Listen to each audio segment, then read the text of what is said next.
Greetings, I'm Cuthbert Bucket, certified serial killer, but only with milk. Want to hear about some obscure kart racer from 2004? Well, here's your chance.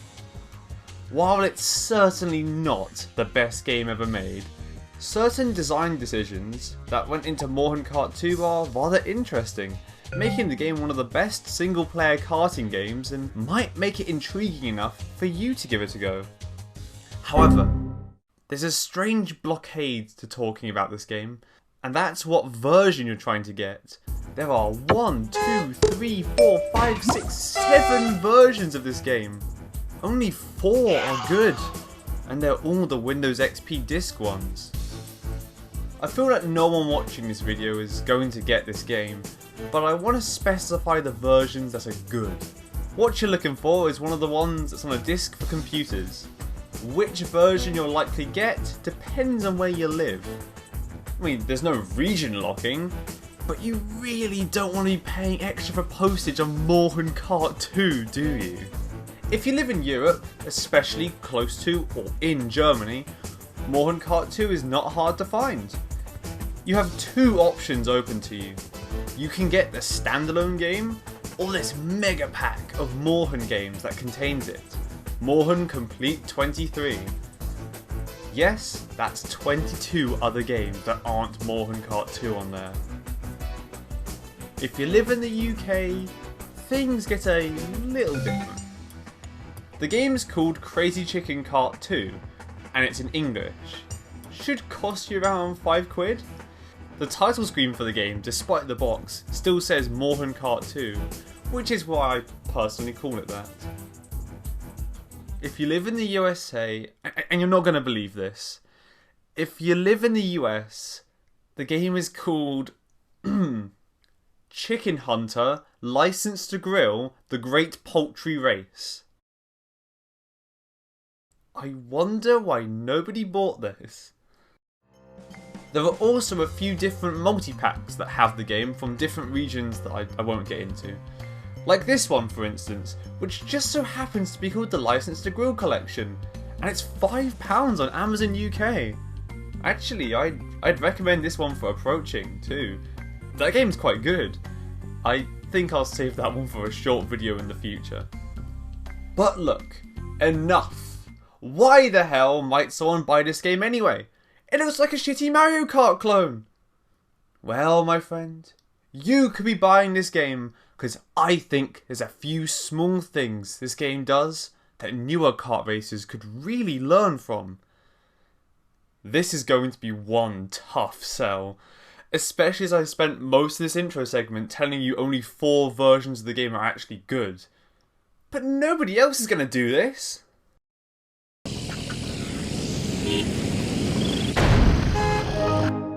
Your first question is, are you blinded by nostalgia? My personal answer is, partially. I think this game brings a lot to the table in how cartoony it is. Not many other games feel like playing an old Tom and Jerry. Like the cartoons of yesteryear, this game's quite speedy. Compare this Mario Kart Wii 100cc footage to this Moorhuhn Kart 2 100cc footage. Pretty comparable, right? I'm playing you for a fool, by the way. That's 150cc Mario Kart versus 50cc Moorhuhn Kart. You just got royally clucked. This game is really fast. So now you're wondering what Moorhuhn Kart 2 150cc looks like. This is 150cc. Screw quite fast. This game is stupid. It has no reason being this fast. As you tear around at high speeds, racers, AI and player controlled, leave skid marks that really add up. The tracks quickly start looking rather damaged. I've not seen any other kart racer use this incredibly fun cosmetic effect. It's great too, where you can see the places where an AI has slammed into a wall. leaving a skid mark that tells their tragic tale. I'm aware of the fact this was likely unintentional, but this game's slightly erratic physics are just a blast. If you're not careful, you can easily get T-boned by a CPU. If you smack into a wall using the speed can, then expect to endure a bit of knockback. Driving mistakes are punished hilariously and impactfully in Moorhuhn Kart. You know, thinking about the cartoon physics, I love some good animation too. Luckily, this game's animated incredibly. It's great! There's a real Looney Tunes vibe to the way this game animates. Even though there's only 7 characters, each of those 7, they all feel like characters, you know? And they aren't super complex and intricate, obviously, but there's certainly enough going on with these lot for everyone to have a favourite. Now, these high speeds, funny physics and hilarious animations would only be half complete without some cartoony sound effects. Luckily, this game packs a punch yet again.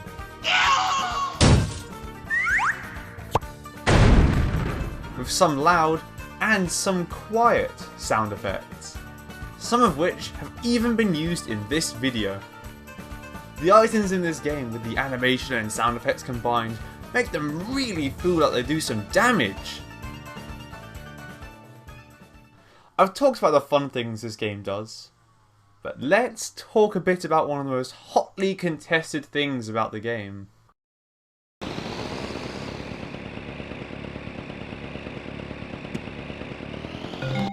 Growing up with this game has allowed me to adjust to its rather unorthodox controls.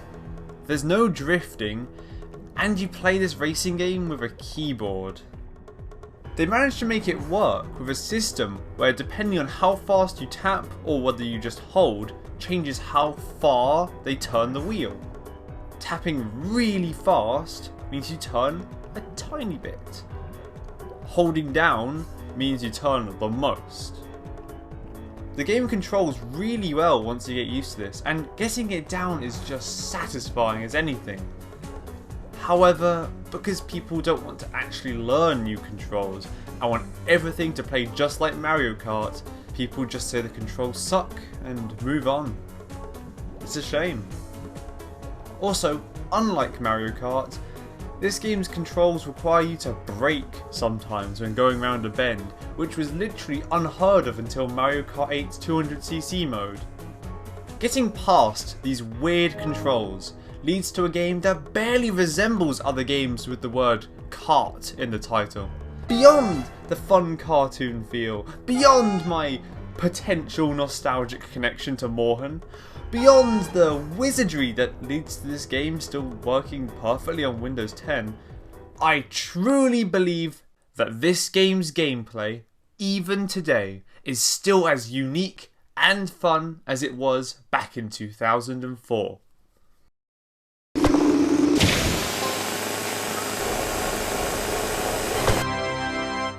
Items are very important for a karting game. That's just obvious. At a first glance, these beautiful pearly white boxes seem to copy the ideas of Mario's Cartel. But let's look a little closer. The game has 8 items in total. An instant hole fired in front of you, a fake item box dropped behind you, a speed boost can that makes you really fast, a rocket that homes in directly on first place, a shield dome that protects you from all harm for a while, a small tyre popping X dropped behind you, a slime ball shot incredibly fast in front of you, and a siren that makes your kart have the best stats possible and invincible for a short time. Picking up one of the item boxes puts the item in your slot instantly. In huge rows of item boxes, you can spam the item button and fire out tons of items at once. This is risky, as your item spamming can massively backfire on you, filling the road ahead with horrible things to dodge, or, if you're in first place, shooting the rocket directly at yourself. having an item in your item slot doesn't stop you from picking up a new item, and driving into an item box will replace your currently held item. If you're up in first place, you might need to start dodging item boxes to keep your only line of defense against rockets, which adds a layer of challenge to the game. Then we've got the prospect of actually getting hit by an item. The items in Moorhuhn Kart 2 aren't easy to hit, but are devastating when they do. How hard the items are to hit makes it rather rewarding. Getting hit makes that racer an immovable blockade, meaning that when you hit someone, you'd better be sure to dodge their broken down vehicle. This again adds an extra layer of challenge, which can add to the chaotic nature of the game, with huge pile-ups occurring during races. You'll be glad there's only 7 races on the track. The items in the game are weighted, changing how likely they're going to be depending on your place.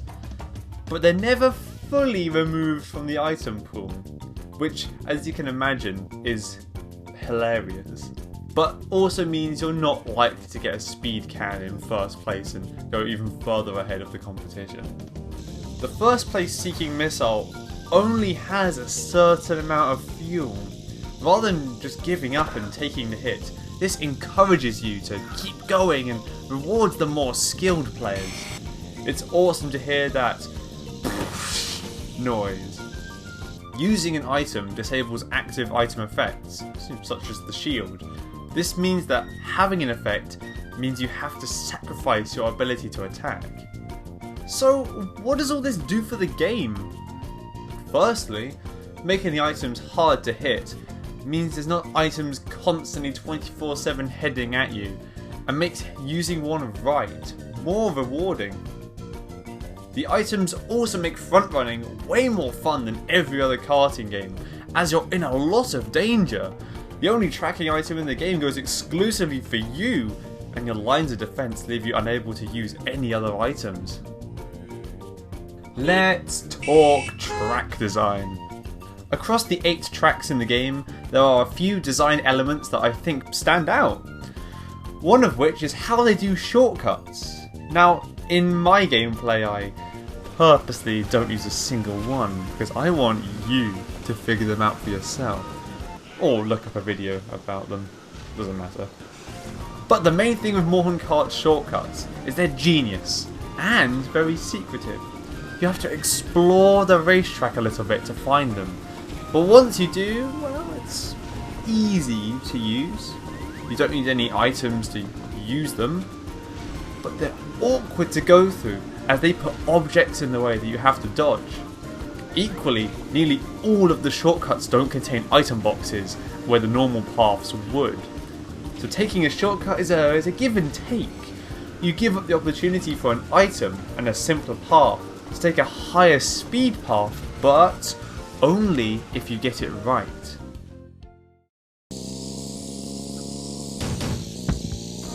The tracks often take advantage of the physics of the game, with ramps placed right on the track that you, and sometimes the AI, can go up and over other karters. But you have to make sure you're going over the ramp at a good angle, and that you aren't going to land in a horrible spot. Landing will usually go slightly wrong too. None of the ramps in the game have boosters that help you over them. It's all on you to use them right. Even though many of the tracks look like they have lots of long, straight sections, plenty of them have small bumps and obstacles on them that you need to avoid. Avoiding these small lumps, bumps, pillars on the track isn't easy, especially when you have to deal with items and the other AIs. This game's tracks force you, as a player, to make difficult choices more often. Making shortcuts not a 100% guaranteed good thing, but making them readily accessible, adds strategy to a genre that desperately needs more strategy. I've mentioned the AI a lot recently. The AI in this game is just great fun. And this is because the computer-controlled players don't really act exactly like players. The quality of the AI changes depending on what CC you're playing. The higher the CC, the faster they go, the more varied decisions, and the more vengeful they get.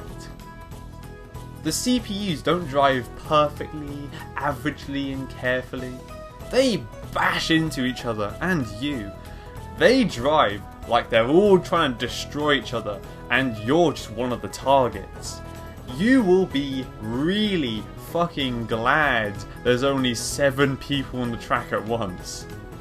They're also really stupid sometimes, often putting themselves into terrible positions and shooting items that end up hurting themselves. But their misfortune can end up harming you, so you need to pay attention to what they're doing a lot. Another thing I like about this game's CPU buddies is that they don't cheat. There's no rubber banding, they don't just randomly get items, no times where they're not getting hit by things because they're not loaded in. Yes, this means you can make huge leads, but because of this game's item system, a few mistakes can land you back in second place, which balances it out. The game is still fast and it's real, even if you're ahead. Now, a quick final footnote that you wouldn't expect, because I have no actual other place to put this. But all of the characters have invisible, differing stats. Which is probably not preferable, but it sure is interesting. I mean, I've spent years trying to figure out the exact changes between characters, but it's really difficult. They've each got different speeds, weights, handling, and acceleration that make each one distinct. Alright, I've been spouting game mechanics for roughly 2 hours now. I could talk even more about how these mechanics work in tandem with each other to make a fantastically fun single player and somewhat multiplayer experience far better than any other kart racer. But a picture says 1,000 words, and videos are 30 pictures per second.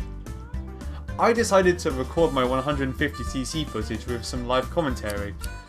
Here's some highlights that highlight or make this game so dang fun. Yeah, mate. Oh shit. Hello. What? Whee! Oh, this is just happening now. Wrong direction. Yeah, yeah, it was a bit, wasn't it? You know what, mate? Watch this. Oi. Oh, that did nothing for me, but it was cool. I'm a little bit speedy, mate. Oh, holy crap.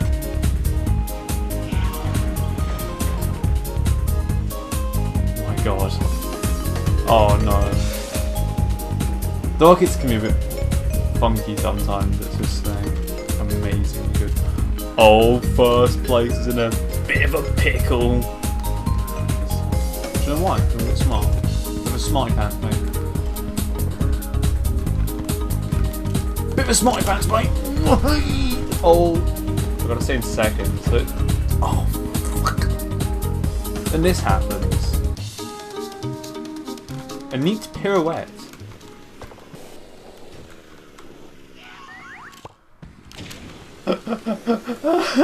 What the fuck? See? Wasn't that great fun? Don't I sound pleased as punch whilst playing Moorhuhn Kart 2? So much of what this game does, I want to see more of.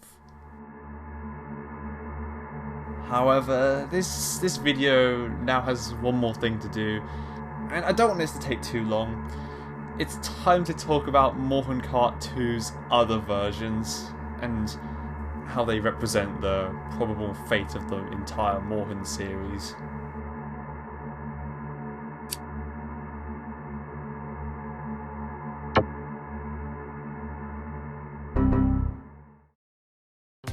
Moorhuhn Fun Kart 2008 on the PS2 is just a port of Moorhuhn Kart 2. The animations are bugged, the minimap looks a little bad, there's a few minute details missing.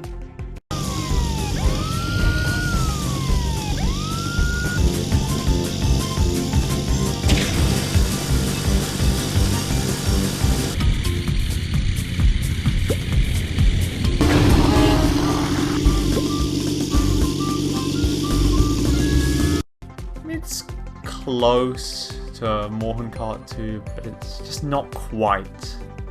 It's not quite there. Moorhuhn Kart on Steam is a scam. It costs £8, looks worse, plays worse, has worse music, and the characters have no animations during the race at all. The game tries to look better by putting high quality lighting on the game, but the models and textures just aren't designed for it, hastily slapped on. Anything new they've added clashes with the look of the game ported from the original. It looks like everything in the game comes from somewhere else. It's like those Unreal Engine Mario 64 demos. All of the new music is worse. Each song sounds like some nondescript EDM music. The original soundtrack isn't the best soundtrack in the universe, but each track is incredibly distinctive.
This new stuff sounds the same, though I suppose this is pretty subjective.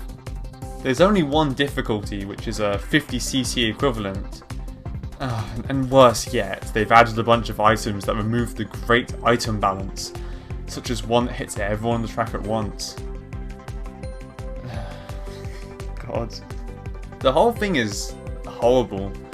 So imagine how sad I am when I see a Nintendo Switch version come out and I notice it's this version, but a little bit worse, and £25.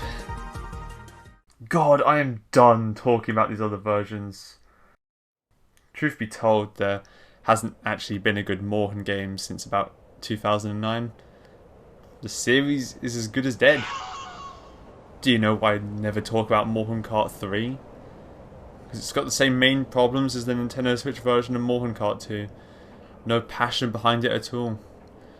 You know how when you're playing a game or watching a movie, even if it's not great, you can feel the passion the creators had for it just through the screen? The early Moorhuhn stuff has that in droves. But as they went on, passionless people who straight up don't care have continued to run this already dead series into the ground. But it's not all doom and gloom. The fact of the matter is, nobody's going to buy these overpriced and terrible newer Moorhuhn games. The good version of Moorhuhn Kart 2 and the other good Moorhuhn games will continue to exist, whether on disc or on pirated internet downloads. These games will live on. The genuine effort of a group of developers outliving the greedy cash grabbers. At some point in time, maybe right now, maybe in the future, someone, maybe me, maybe you, is going to look at one of these games and maybe take a little bit of inspiration. Thanks for watching.